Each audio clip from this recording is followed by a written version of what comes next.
ಕರ್ನಾಟಕ ಹಾಗೂ ತಮಿಳುನಾಡಿನ ನಡುವೆ ಕಾವೇರಿ ಜಲ ವಿವಾದ ಹೊಸ ವಿಚಾರವೇನಲ್ಲ. ಮಹದಾಯಿ, ಕೃಷ್ಣಾ, ಕಾವೇರಿ ಹೀಗೆ ಕರ್ನಾಟಕದ ಬಹುತೇಕ ಪ್ರಮುಖ ನದಿಗಳು ನ್ಯಾಯಾಧಿಕರಣದಲ್ಲಿ ಹೋರಾಟದ ಹಂತದಲ್ಲಿಯೇ ಇದೆ.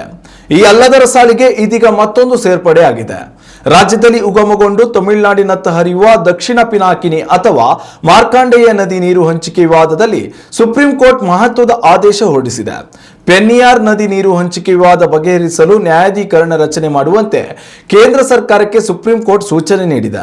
ಹಾಗೂ ಈ ಕುರಿತು 1 ತಿಂಗಳ ಒಳಗಾಗಿ ಅಧಿಸೂಚನೆ ಹೊರಡಿಸುವಂತೆಯೂ ಸೂಚಿಸಲಾಗಿದೆ. ಇದರಿಂದ ಕರ್ನಾಟಕ ಇನ್ಮುಂದೆ ಮತ್ತೊಂದು ಹೊರ ಜಲ ಸಮರಕ್ಕೆ ಅಣಿಯಾಗಬೇಕಾಗಿದೆ.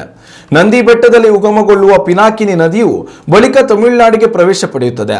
ಆದರೆ ಇದಕ್ಕೆ ಅಡ್ಡಲಾಗಿ ಕರ್ನಾಟಕದಿಂದ ಅಣೆಕಟ್ಟು ನಿರ್ಮಿಸಲಾಗಿದ್ದು ಹೊಸಕೋಟೆ ಭಾಗದ ಜನತೆಗೆ ನೀರಾವರಿ ಸೌಲಭ್ಯ ಒದಗಿಸಲಾಗಿದೆ. ಇದರಿಂದಾಗಿ ನಮ್ಮ ಪಾಲಿಗೆ ಸಿಗಬೇಕಾದ ನೀರು ಸಿಗುತ್ತಿಲ್ಲ ಎಂಬುದು ತಮಿಳುನಾಡಿನ ವಾದವಾಗಿದೆ. ಈ ಕುರಿತು ತಮಿಳುನಾಡು ಸಲ್ಲಿಸಿದ ಅರ್ಜಿ ವಿಚಾರಣೆ ನಡೆಸಿದ ನ್ಯಾಯಮೂರ್ತಿ ವಿಕ್ರಮ್ನಾಥ್ ಹಾಗೂ ಎನ್.ವಿ. ಅಂಜಾರಿಯ ನೇತೃತ್ವದ ಪೀಠ ಕೇಂದ್ರ ಸರ್ಕಾರಕ್ಕೆ ನ್ಯಾಯಮಂಡಳಿ ರಚಿಸುವಂತೆ ಸೂಚನೆ ನೀಡಿದೆ. ಉತ್ತಮ ಸಂಸ್ಕಾರಯುತ ಶಿಕ್ಷಣದೊಂದಿಗೆ VSS English medium CBSE school Udupi Muddur. ನರ್ಸರಿಯಿಂದ 10ನೇ ತರಗತಿವರೆಗೆ ಶಿಕ್ಷಣದ ಜೊತೆಗೆ 5ರಿಂದ 10ನೇ ತರಗತಿವರೆಗಿನ ವಿದ್ಯಾರ್ಥಿನಿಯರಿಗೆ ಉತ್ತಮ ಹಾಸ್ಟೆಲ್ ಸೌಲಭ್ಯವೂ ಇದೆ. ನಿಮ್ಮ ಮಕ್ಕಳ ಪ್ರವೇಶಾತಿಗಾಗಿ ಈ ಸಂಖ್ಯೆಗೆ ಕರೆ ಮಾಡಿ.